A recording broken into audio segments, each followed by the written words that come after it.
Hey, what's going on, Clipper Nation?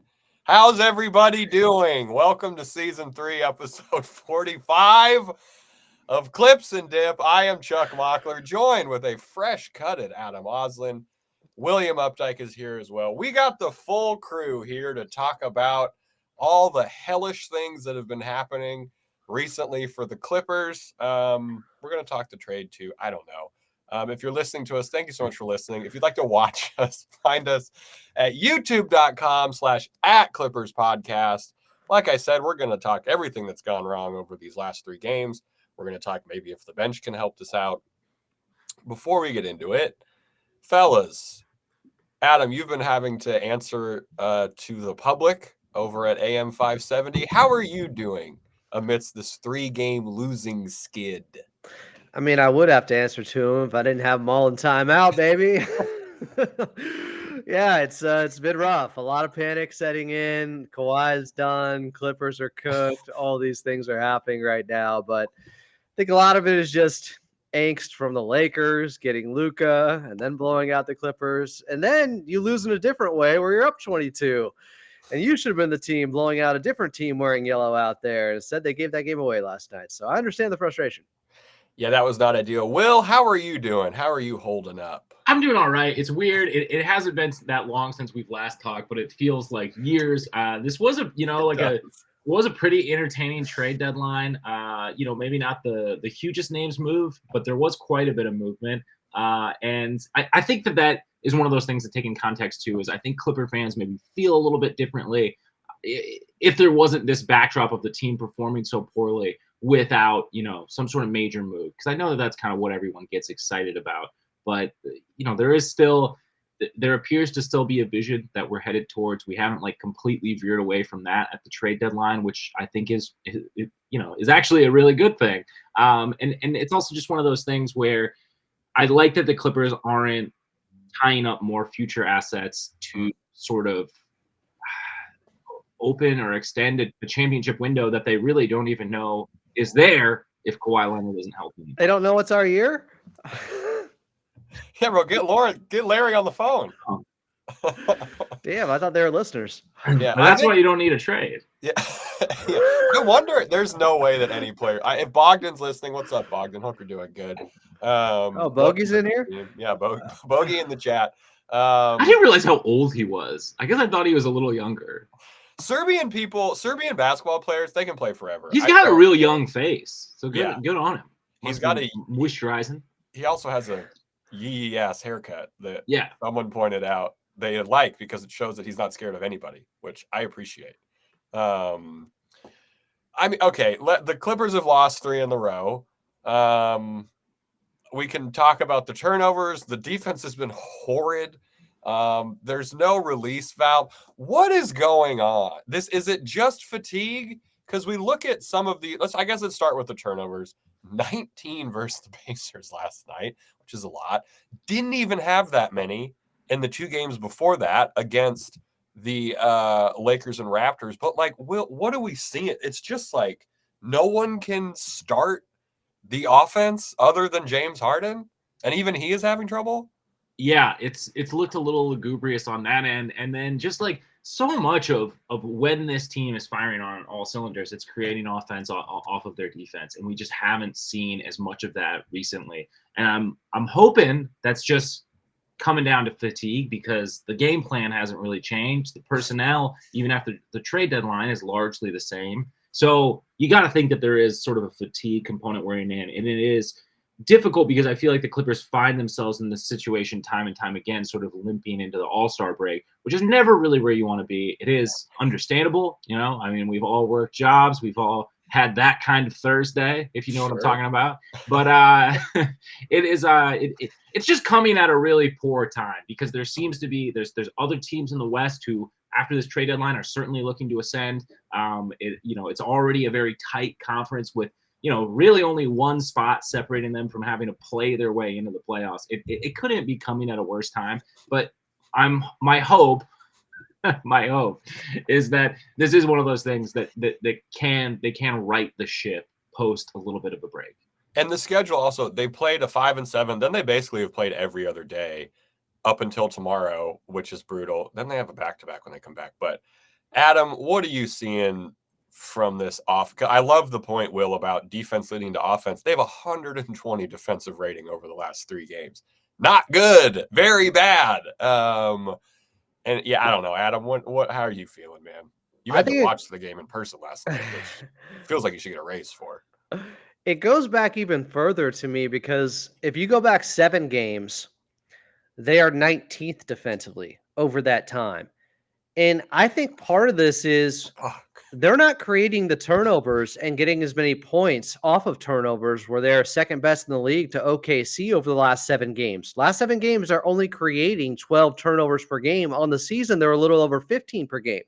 That is a huge part of this Clippers team, their identity and how they play defense. They get deflections and they get easy offense on the other end. They need that. They have to have that.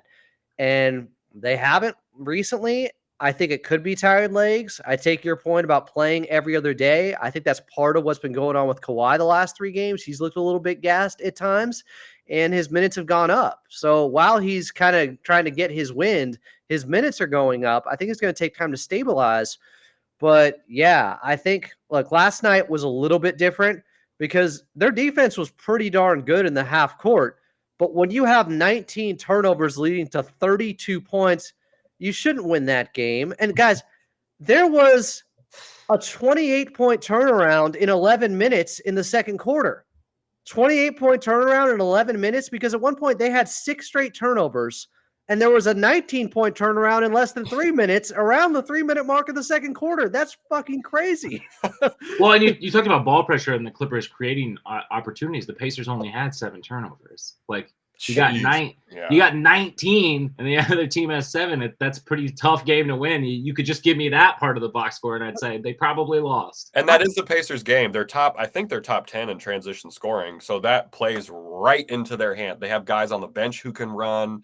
Like, it's goddamn. I first picked up on it in the game in Charlotte, where they don't have LaMelo. They don't have a few guys. Anybody. And they weren't turning the ball over. And I'm like, what's going on here? How are the Clippers not taking advantage of this right now? They're bad, and they're missing their best guys. Yeah. So that was kind of, are they giving the same defensive effort there? And that's when Coach Lue, after the Lakers loss, goes, no. I've been pissed for 3 games. Well, that includes a game they won against Charlotte. He hasn't liked how they've been playing for some time. And they're just chasing. They're chasing the other team literally in transition as they go out and get buckets against us, and a little bit in the half court sometimes. People are pointing to, Harden's effort on defense. Will, you and I talked about it a little bit after that Lakers game. It wasn't super ideal, but now people are watching Kawhi a little closer and how he looks like he's moving. And we talked about it in that post-game stream, Will. It looks a little different than when he first got back. It's looking like, it's kind of like gone out of order, right? Those first couple games of Kawhi back, it was like, whoa, this guy, we're seeing some pop. Like, it's looking, like there's some juice to it. And now we're in now he's back to playing regular season basketball kind of in it. And we're seeing it look a little more like he's having to come back. Yeah, and I think that was natural. And we talked on this show, like, I was a big fan of the way that they really gradually totally agree. Kawhi in. Like, I think that was the right thing. But now that he's up to actual game minutes, I still think there's like another peak or another valley until he gets over that back into his sort of regular performance. And I don't think there's any way to mitigate that. I think you could bring him up 1 minute a week or whatever, and still playing full, like a full minutes load like he's used to. There was still going to be some off games. There was still going to be an adjustment period. He still has to get to, whatever level of Kawhi he can. And I do think we're not losing games with him looking great. So I do think that's one of those things too. Like, we've already seen snapshots of the performances. He stayed on the floor. We haven't heard anything about the swelling. Not that we would until it was too late, but we haven't heard anything. So those are all positives. Like, it leads me to believe that thus far the team is convinced that the knee is reacting in the way that it's supposed to be. So I can trust that those performances are going to come. We've already, like I said, we've already seen glimpses of it, but it's not ideal. Like I said, there's sort of a conflagration of issues all happening at the same time.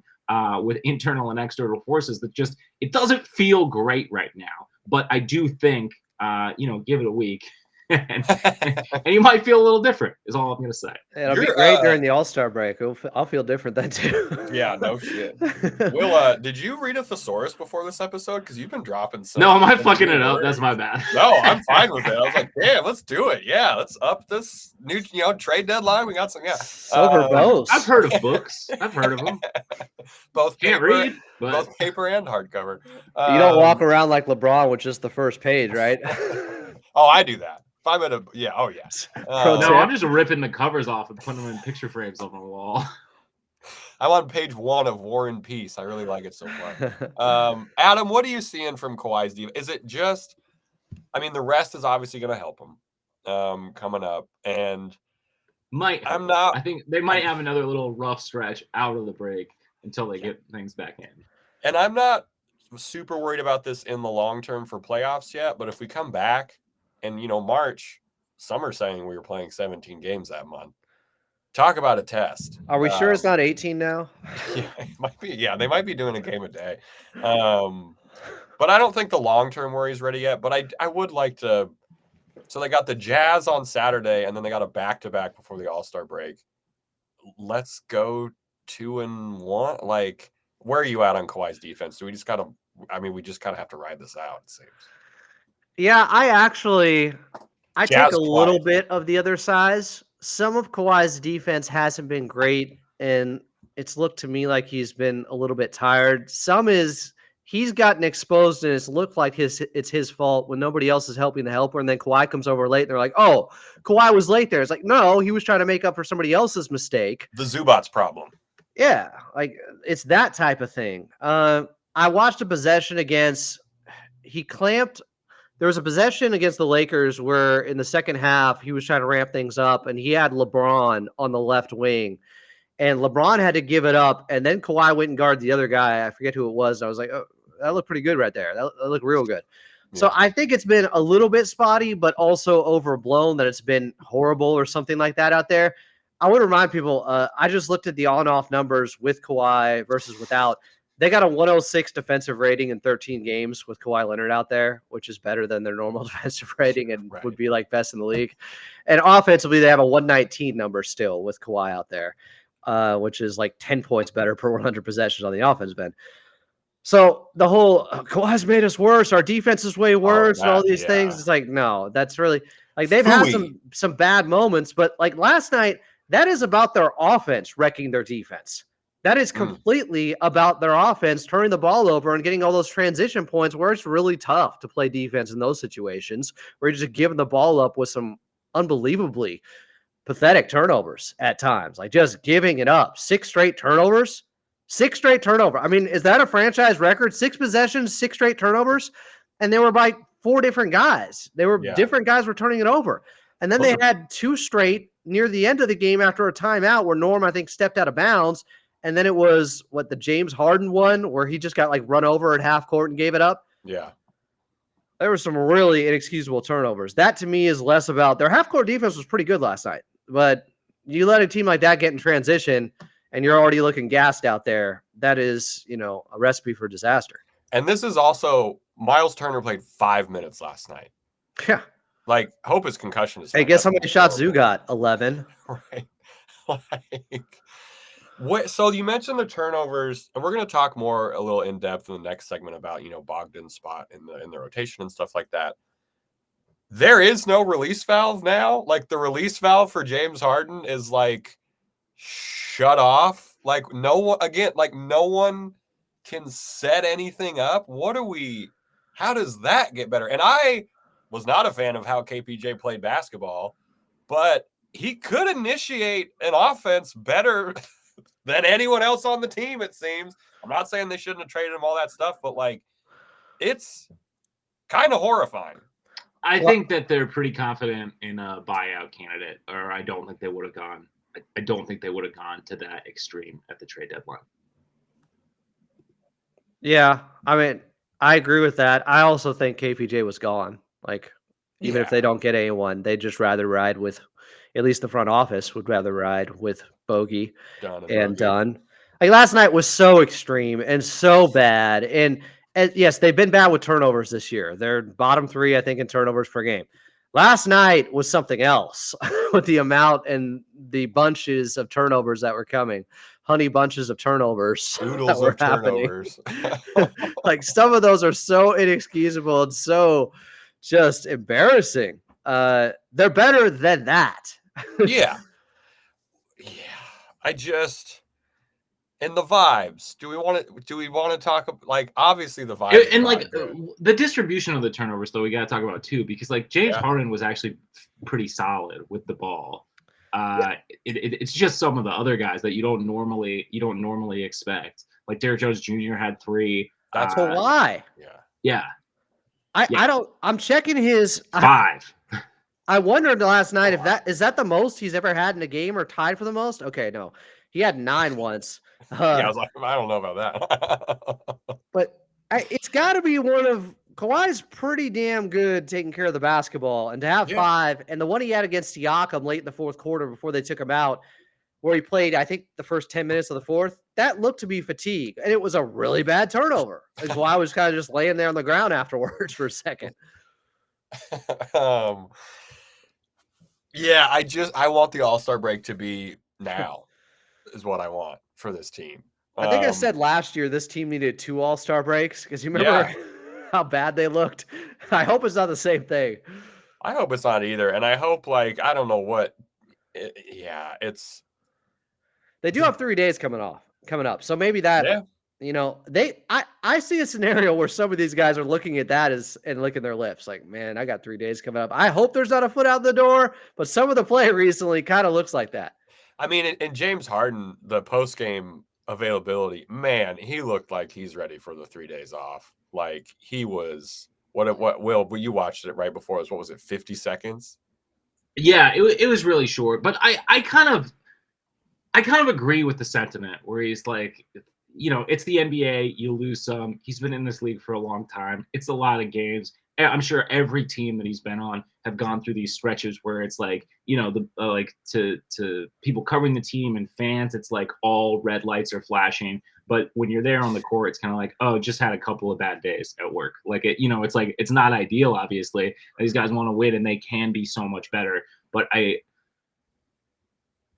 can't be too hard on him. I got to be honest with you. I can't be too hard on him. It like the on product stuff, like the on court stuff has kind of been shit. And I don't know, what he's supposed to say about that. Like what he really should be getting into. He's supposed to name names. No, I don't know. What he's supposed to do. Yeah. I mean, you want him to say that it's all the second unit's fault or something? Is that better? Someone commented that when I thought this was an interesting point, that if PG would have said that what Kawhi said, people would have been more upset. Which I thought was for sure. And I don't think it's wrong. PG put his foot in his mouth every week. And threw the ball at security guards. Like, you want to talk about false equivalency. It's like, come on. Like, Kawhi has a misstep. Paul George is somehow, shooting himself in the foot weekly. I was a little bit surprised, maybe because Will went to the thesaurus earlier. Would that be terse from what we saw from James Harden last night? Terse, yeah. Yeah. It was, Maybe it's just he didn't know how to, sometimes guys are upset. It's after a game. If you go for a run or you get a workout done, I'm always amazed sometimes at how eloquent guys can be or articulate in a post-game interview when they're sitting there sweating profusely. Sometimes a guy just can't find the words and just like, I have enough. I'm tired. I'm gassed. I just want to go home. Maybe that's what that was. I'm not going to read too much into it because there hasn't been a lot of that stuff. It wasn't like last year. And what's our identity or whatever. And the locker room's been good, right? It's not like we're in a scenario where the locker room's weird. There's no power plays happening. Yes, we traded Terrence Mann and Bones Highland. No disrespect to those guys, but they weren't, holding the vibes together inside the locker room or anything like that. So probably fatigue. You just lost your 3rd game in a row in a really annoying way. It was, they could have won the game. I don't know. And not to beleaguer this point too much or have too much of rose-colored glasses, but at least when we go through these stretches, we know what this team is and who they are and where they're trying to get. Like there is like an identity, there is an on-court style, there is a roster built to perform in that on-court style. It's not like last year where it was like every single time something like this happened, it's like, well, we've got to throw out the whole damn drawing board. What do we do now? Yeah. So I'm as bummed. I'm as upset as anyone else, but I will say it is a little bit consoling to know that at least like they got a point at the map where they know they're going. Yeah. Even a team like the defending champs, even a team like the defending champs and the Boston Celtics, I think just went through a stretch where they were 500 over 16 games or something like that. Yeah, lost the Mavs. It happens. It does. Yeah. And then they lose to the Mavs last night. They didn't even have Anthony Davis yet. Like these things, people say when the Clippers get blown out, somebody the other day was like, this doesn't happen to championship teams. I'm like, oh, I don't know. The Clippers went into Boston and blew them out last season, and they still won the championship. So I guess it can happen. Yeah. Especially in the new NBA people, with how they're people think that everybody is like the 73 win Warriors team or something. It's like, no, dude, like championship team, like the NBA season is long. It's gotten shorter somehow. So, like historically, it's gotten shorter. Like this stuff is gonna keep happening. It doesn't matter. The 72 win Bulls, they lost to like the expansion Raptors. That team that year.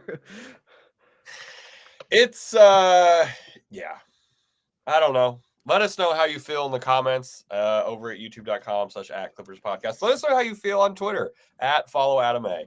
Let us know how you feel if they lose to the Jazz on Saturday. Oh, we are going to be in the building on Saturday. I believe all three of us are.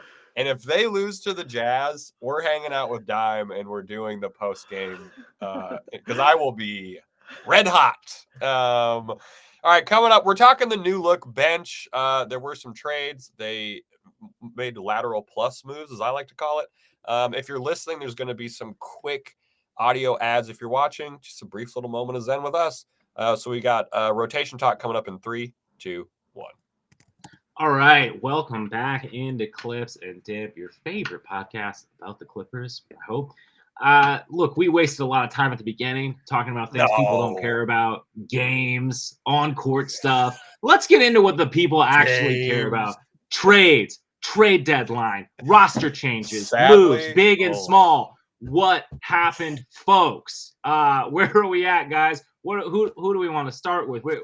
What's the marquee move here? Are we saying Bogey? Is that the marquee ad? No, I think the move for Beauchamp was the marquee ad. It's addition by subtraction, I say. Yeah. Oh, really quick though. So they moved Bones. He got waived today. I'm kind of shocked by that because they don't really have much of a point guard. I thought that was a great situation for Bones. I did too. I was surprised he was waived, but I hope the best for Bones. But damn, what a fall from grace. Like minutes wise, he was second team all rookie, and it was just like forced his way out of Denver. Makes sense. Came to the Clippers. Seemed like PJ Tucker was his vet, which was bad. This was the problem. The wrong guy took him under his wing. He took one guy under his wing, and then he took him down with him. And it was the youngest guy who could be good on the Clippers. Fucking nightmare, dude. What team is PJ on right now, by the way? Did he get passed around 4 times? Suns? Did he end up back with Phoenix? Let me look. Hold on. He's not back. What? His Wikipedia has not been updated. It still says Clippers. Oh, he's updating that himself, I'm sure. That's kind of telling. Traded 3 times in 5 days. Oh, Raptors. He's back with them. Raptors. Not expected to suit up for them. Of course not. He's not expected to suit up. He probably didn't even leave. The He's $12 still million. in LA. The $12 million that just keeps giving, baby. Yeah. God, okay. So now that that's out of the way, Man is gone. KPJ is gone. They got Bogdan, who is per Law Murray going to have the KPJ role. I liked what Law said, where he said, I think we have to look at it outside of point guard and more like play starter. Law talked about, he asked James Harden about KPJ before the road trip. He said, you're being asked to do different things depending on who you share the floor with. KPJ was the only reserve shot creator. Now that's Bogey, which okay, I like the logic there, but what happens when James Harden and Kawhi are off the floor? What happens with this terrible shooting? He's having like one of his worst years holds. The worst. He's having the worst year. I I think is going to come back. I'm not worried about that, honestly. Like, I think bad situation going on in Atlanta. They're just spinning their wheels. Trae Young probably gets traded within the next year or so. I think things were bad there. Their trade, DeAndre Hunter trade, they didn't get enough for him. Someone in the live stream asked, why would the Hawks do this trade? And it's the hardest question I've ever had to answer, because I was like, I don't know, because they have like a weird front office with no like goal, it seems like, or like they're spinning their wheel. They have I just feel like they have no idea what they're supposed to do right now. Ever since the Murray trade went completely haywire, and they've been a losing team since. It's just I don't My guess is why I like the bogey move so much, and we kind of talked about it, Chuck, when you jumped in with me on the live yesterday during the trade deadline. And when they got him, when the news broke, I was like, okay, what does this mean for KPJ? And then 10 minutes later, they sent him out. I was like, okay, this makes sense. They want to go by committee with him and Chris Dunn. But in a playoff series, you're probably not going to have both Kawhi and James Harden off the floor at once. One of them should be on the floor. I sure as shit hope not. Like, that would be.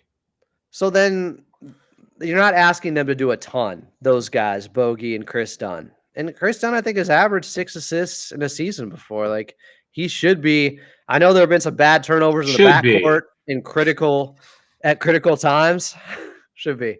But I think they have enough for me to be more comfortable in a playoff series than having, well, KPJ in theory is better than all these guys handling the ball. Well, he's never been in a playoff series, and his play was very much up and down. Yeah, I'm happy we don't have to see playoff KPJ. I can't watch dribble, mid-range clang, dribble, spin move, mid-range clang, not even looking at anybody else on the court. Well, hey, if you watch a Bucks game, you might see it with Doc Rivers putting him in. I don't know. That's true. Yeah, Will, where are you at on the bogey thing? We haven't gotten your take on it. He is having literally his worst shooting year of all time. I think we all agree that's probably going to come back in a better environment. 24 games. Yeah, I haven't played a lot. I don't know. How you feeling? You're a big Bogdan head. Like, I think that it was a good move. I think it's kind of like the perfect sort of consolidation around, like, margins type of move that the Clippers needed to make. I do think that Bogey, he's older than I remember for some reason than I thought. But how old is he? He's 32. Like, how old 30, is he's he? 32. I guess I thought he was kind of mid-30s. I guess I thought he was like 30. I thought he was like 29 or 30. Anyways, I like the move. I think that it's a bummer to see Terrence go, but this is more of a position of need in the backcourt. Even with having so many sort of guards and tweeners, like I do think that we need somebody who can create for themselves a little bit more. Totally. I have been, as a whole, I feel like I've been a little disappointed in Chris Dunn as a sort of play setter. I kind of thought that I kind of thought that part of the reason Clippers fans had wanted him so bad for so long was because he was like a little bit better in that area. And I don't know that has been great. So I think that was something that was definitely needed. I still think, and I alluded to it earlier, but with KPJ being gone, I think that that's a move that need to happen. I wonder, I really want to know Ty Lue's thoughts about it, if he's in alignment with the front office on that one, or if that was them kind of saving him from himself. But I would be really surprised if there wasn't another like creator, ball handler, maybe not necessarily a scorer, but a ball handler, facilitator sort of in their crosshairs. A Patty Mills type. Man. What about a guy who's like 6'9" and doesn't like to shoot it all, but does have some length and can dribble the ball off the floor? I do think there's like I do think there's probably a Brogdon or Simmons move. So Brogdon's staying, I think. David Aldridge was reporting that Brogdon's like they want him to stay. Oh. It's kind of surprising. Yeah, I'll talk about another franchise that doesn't know what the hell they're doing right now. Hey, So Winger's maybe got that this. changes. Let Honestly. Winger cook.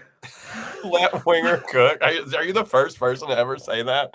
Other than Winger. Yeah, dude, Winger for sure refers to himself in third person. No. He's like, Winger's got this, baby. So now we move to the bye, because I agree, Will. Like we knew about the floater, we knew about the defense from Chris Dunn, but in your head, you see what position he plays, and you think, oh, probably okay with initiating the offense in some kind of way. And you're right, it's been a little disappointing. Yeah, I guess I thought he was like more of a sort of a Pat Bev type ball handler, which again, not like elite, but can set up the offense to a degree. Pat Bev and was a point guard, yeah, and Pat Bev was a much better off ball shooter.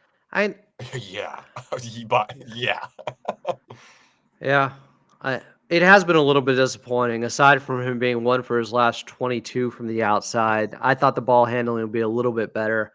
He's made one more than us combined in the last 22 3-point attempts. Yeah, that's tough. The defense is so good. And Coach Lou did say last night that could have been a game where maybe he starts Chris Dunn, it sounded like, because they could have used another ball handler out there, and that accounted for the turnovers. But then he immediately is he that ball handler though?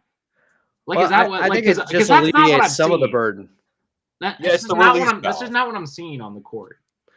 Well, Coach Lou also brought up how, but then again, we were up big. So I'm hoping they just stick with the starting lineup because, like the numbers say, it's been the best over so many minutes so far this season in the NBA. Now, I don't know how it adjusts after last night, but, man, it probably is around the same because they did get up big because of the starting lineup. Guys, do you know, they almost tied the record for three-pointers made in the quarter last night. They hit 10 three-pointers in the first quarter. The record's 11, which happened against them when they were in Boston this year. Oh, that's funny. Maybe funny is not the right word. So that the Ty Lue quote about maybe starting Chris Dunn terrifies me, because now we're in this world where we have a rotating starting lineup. Like, but he hasn't been doing that in a while. I mean, although Chris Dunn has been out, so if we go back to that, I'm going to be like, okay, like this doesn't instill a lot of confidence in me that we're, game plan ready for the rotating starting lineups are not like, it's not, I'm against them for a team that is going to be an actual playoff team. I'll say this. I watched a lot of Bogey in Sacramento. Oh yeah. Bogdanovic can bring the ball to the floor, damn it. And he's a big body for that position. Like, yeah, that does not happen last night. 6 straight turnovers if Bogey is out there. Okay. I'm not saying he's a cure-all for everything, and he's been banged up and the shooting hasn't been there, but I feel like a lot of this is going to be fixed with just a change of scenery. Like, he's been on the trade block for the last couple of years. Yeah. Atlanta, as we mentioned, they're going nowhere fast, and he can handle the ball. He can. He can run pick and roll. There are some stops, too, for a player that I feel like you can't really fairly assess where their skill set and where they're at in their career is. And for me, Atlanta is firmly one of those stops right now where it's like a guy has a bad stretch in Atlanta. I'm not like, I don't know how much to read into that, if I'm being perfectly honest. It's like New Orleans. No disrespect. Yeah. Like, no disrespect to any Hawks fans, but like, how can you, like, they don't know what the hell they're doing. How can you expect him to, like, have even average numbers? I don't think there's any Hawks fans who are fans of the front office. Yeah. Like, I think true. Hey, let Winger cook. That we all sip Kool-Aid sometimes. It's pretty tasty. Hey, that is very true. That is very true. I'm really hoping this is like Randy Moss with the Raiders, and they're about to get Randy Moss with the Patriots with Bogey. Yeah, who's our Tom Brady? That part. Kawhi, Tom Brady, James Harden. Okay, who's Kawhi on this team? No, we don't have to do this. Okay, so I hate when people do that. Explain the Luka trade. Was the ball deflated last night? Is that why there were so many turnovers? Yeah. Okay, now the Ben Simmons talk. Robert Flom has been throwing water on the Ben Simmons fire that Adam Austin and Will Updike have been stoking. I mean, it's mostly Will, but I have hopped on. You're on the train. I think it's a good call. I think it makes a lot of sense. I'm not saying it's gonna work, but like, to me, it's a high upside move that if it's a buy, low risk. If it's a buyout, there's like truly no lower risk. Robert Flom, I think, brought up the only valid point that I could see as a negative, which is if Ty Lue for some reason favors Ben Simmons and he gets undue or unearned minutes, which we've seen recently. I do know a way that could happen. We have seen happen before, but aside from that, which again, I mean, that could happen with any player on the roster. I'll say this though, with a buyout guy, when you are selling them to come here and we're going to do this for you, it's a role that can lead to there are assumptions being made. There are expectations from that buyout guy that I'm going to get minutes, and yeah, Rob ain't wrong there. So yeah, does he really want the minutes though? Like, I'm sorry, but like where Ben Simmons is at his career, is he walking his way into Ty Lue's office and demanding more minutes? Because that again is not what I'm seeing on the floor. And so, but it seems like it's between the Cavs and the Clippers. There might have been a third team, but I had to make up for all the work. From reporting, those seem to be the main two contenders. Would he have a bigger role on the Cavs than the Clippers? Absolutely not. They have more bigs. Shouldn't. Right? Like they shouldn't. They shouldn't want to play small ball like ever. Right. They're so no, actually that's not true. If you play Boston, you got to prepare for that. And that's why I like the DeAndre Hunter move for them. But I like what Will was saying. I think it makes a lot of sense. You go 1 in, 4 out with Ben Simmons playing the center in the small ball unit. I think that's interesting. I think that's something that could work at times. I love the passing. I know that he's had the back issues and he's, maybe not the explosive player that he once was. I still like the upside of the athleticism. My other thing is if he, let's say this deal happens tomorrow, he is the what numberth best ball handler on the second unit. Top 3, easy. 1.5. Top 2. No, guys, he's the best. He's probably the best. He's the best, easily. Because you're asking him, he's not as good as he once was, but he's the only question mark is if you can put enough spacing around him on that, which we can. Unit. Because with Bogey now, I think you definitely can. Yeah, and he's coming in to dribble the ball up the court, be a play starter. Make good cuts. When attack the rim anytime they dare him to shoot. Anytime they're slacking off him, just go for it, buddy. Play above average defense from what we've gotten from our other backup centers, which should not be difficult. He's a solid rim defender, a solid rebounder. Like, hey, having said that, Eubanks looked all right last night. He looked okay. Drew Banks, man. He might listen to the show. I'm just guessing it. You can bank on it.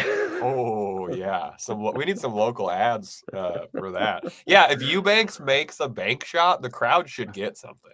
You bank on Play them both together. Call it the Simeon lineup, like the money from the Sims, because it's Sims and the bank.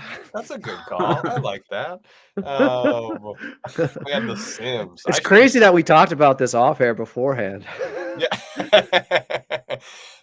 So you guys are going Ben Simmons. Is there anyone at Brogdon off the table? Who else is even about? I haven't heard anyone really talked about. Yeah, other than Ben Simmons for the Clippers. I'm not hearing. Sorry, Will.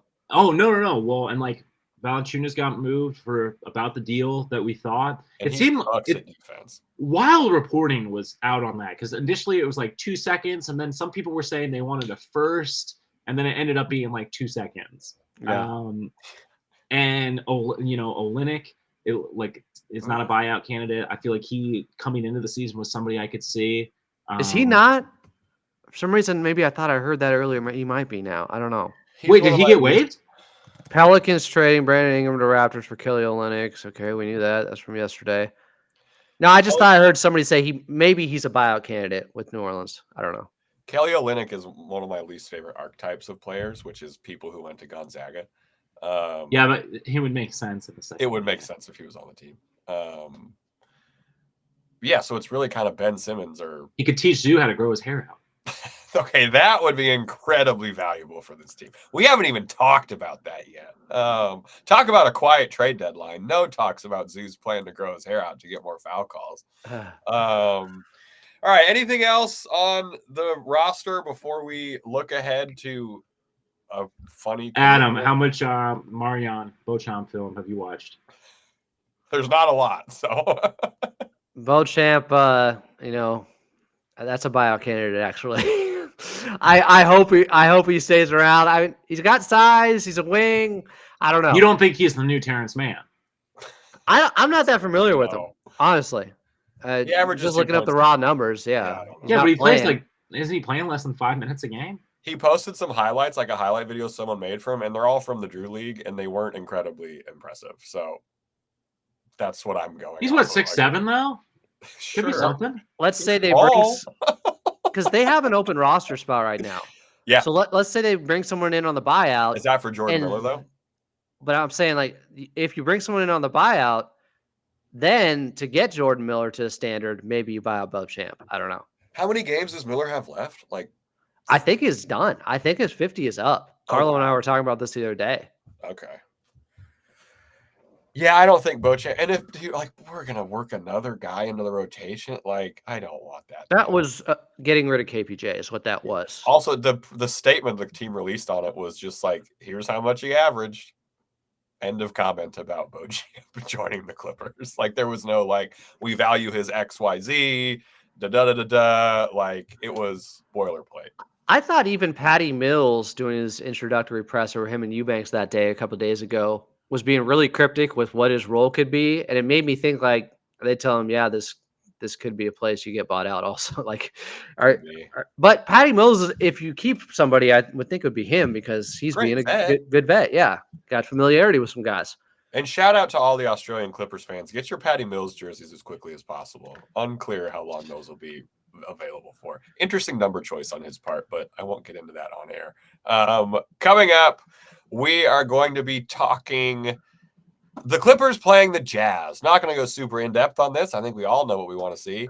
If you're watching, thank you. If you're listening and want to watch, go ahead and subscribe at youtube.com/Clippers Podcast. Brief break, and then talking the Jazz. Coming up in 3, 2, 1. Welcome back in. It's Clips and Dip, episode 45 of season 3. I'm Adam Moslem. We got Chuck Mockler and Will Updike here, and we need a victory tomorrow night. Dude. And I'm not just saying any victory. No. If they get by on the skin of their teeth against the Utah Jazz, we are still going to have a ton of questions about this team. So don't tell me a win's a win. We need style points against Utah. I'm not trying to disrespect them. I'm not trying to overlook them. If the team does, they will be in trouble.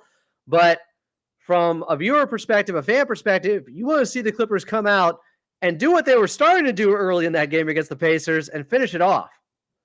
100%. And this is, weirdly enough, the third time this season the Clippers will be on a 3-game losing streak and then play the Jazz.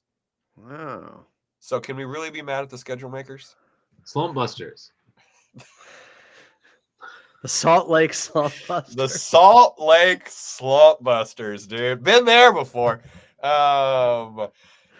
We have to. I was trying to type up some bullshit notes about what we need to do in this game. But you know what? It's the Jet. We know what we need to do. Everyone has their job. Give Zoo the ball if things are getting sticky. Norm, shoot better than whatever the hell he shot last night, which was very bad from 3. Like, start with defense, right? Clamp them down. Defense to offense. We know what this team. We've beat them the 2 other times we played them after losing 3 games in a row. We beat them. So hard to beat the same team 3 times straight, though. It's not this Jazz team, and not God, I'm going to be furious if we lose this game.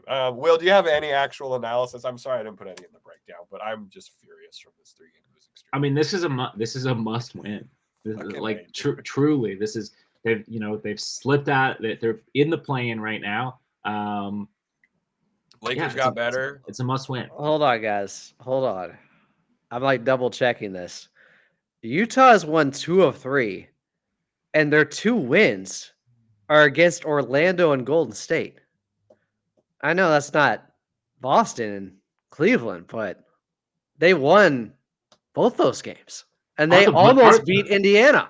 Aren't the Blazers on like a 6-game win streak? The Blazers have been playing well. They're killing it. Yeah, they beat the Pacers right before the Pacers beat us. It's like the bad teams are colluding together and being like, okay, we know we're all going for Cooper Flag, right? But we're all going to try a little bit right now before we go back to chasing or capturing the flag. Except for the Wizards. I think, we've been, obviously, because we cover the Clippers, we've been hyper focusing on the Clippers kind of malaise leading into the All-Star break.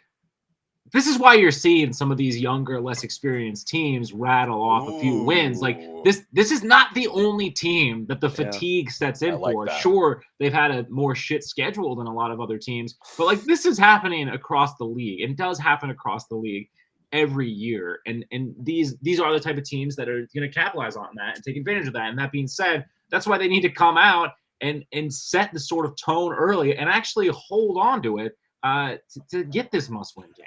These are the ain't got that dog in them days right now for a lot of teams. And the Clippers are facing those allegations right now. Check the X-ray. But if you're used to getting your teeth caved in on a night-to-night basis, and you're playing a team that's maybe given 75% effort, I'm telling you, you're biting at that opportunity every single time. Yeah, in high school I played on some Jazz-esque, some Blazers-esque teams. I know what it's like when you roll up against a team where you're like, oh, we can beat this team, I guess, because they don't give a shit. And that's the only reason. Adam, what's one thing you want to see from this game from the Clippers? 12 turnovers or less. 12 turnovers or less. Whew, that's what I want to see. Yeah, hey, buy a lotto ticket too, man. 12 turnovers or less, and Ivica Zubac getting up at least 12 shots. How about that? God, the bar is so low. You need one more 12, I feel like. And 12 made threes. That's not enough. I was like, wait, that was kind of suck. Only 12 misses from three. Yeah, let's go 12 assists from Harden. I was going to say 12, to turnover ratio from Harden. Ooh. So it's 24-2. At least 12 from Bogey. 12 points. Hey. Ooh. Yeah, we're a big numerology pod now. Let's start the game at 12. Let's go matinee madness, baby. Hey, screw it. Maybe it'll wake them up. Yeah, I think I like the turnover thing is nice. I want to see just hound the boards. Get back to the stuff that we were surprised from early in the season with how competent the Clippers were on the glass. Show that and that's an effort stat too. Some of the times rebounds are an effort stat a little bit. Like let's dominate the glass on this one. Like let's make it happen. Now for the most important part. And now I think because it's a losing streak. Did we talk about this earlier that everyone is now on the table for player of the game? We have not, but I love it. It seems fair. We're bad. Yeah. This is the lone positive of the Clippers losing 3 games in a row. We get more selections, more yeah. Selfish. You could players pick a starter. Yeah. Okay, Adam, who are you going with for the player of the game against the Utah Jazz? So we play the Jazz tomorrow, then we get 3 days off. Then the back-to-back is Memphis and then the Jazz again. So that's interesting. Shout out the schedule makers there. Who's your player of the game for this one? I don't know if he's playing, so I guess I'm taking a risk here, but I'm going with Bogey. I want to see Bogey playing. Okay. I'm a big fan. Guys, he's been a Lakers killer. Starting lineup unlocked, and he's going Bogey. I love it. True believer. Yeah, that 30% about to turn to 60% from the outside. Yeah. He's going to have John Wall numbers from out there. Will, who was your player of the game pick against the Utah Slump Busters? I'm going Big Zoo because I think if things aren't going right, we just gotta get back to what works, and we gotta get back to business. And I'd like to see a 20-point double-double. 20-point double. Sign me up. He's been playing too many minutes. I need a blowout. I don't want to see that. 12 and 10 is what you want to see because it's just out of hand at that point. He's doing it in 28 minutes. I'm going to go. Norm just got picked for the 3-point contest, which is awesome. Oh, fucking time.